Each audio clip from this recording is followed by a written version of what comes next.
Ba't mo ganun? Nag-low carb ako pero tumaas cholesterol ko pero sugar din naman pumataas. Well, you have to understand kung ano yung cholesterol, no?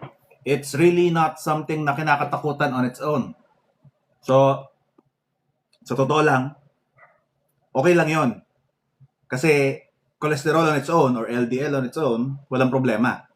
Paulit-ulit ko na sinasabi, the problem is oxidized LDL or oxidized cholesterol.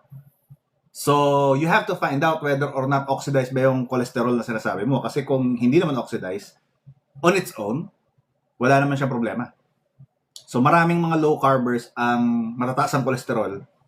Maraming mga matatanda ang mahilig kumain ng karne na umaabot na 100, mataas ang cholesterol at malakas. So, cholesterol on its own is not really a problem, Rowie. Now,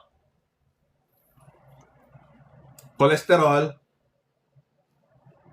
na oxidize, that's the problem. So, you need to find out whether oxidized ba o hindi yung cholesterol na mataas na sinasabi mo. And there are ways to find out. One of which, para madaling makita, is magpa-undergo ka ng test which is oxidized LDL or OXLDL.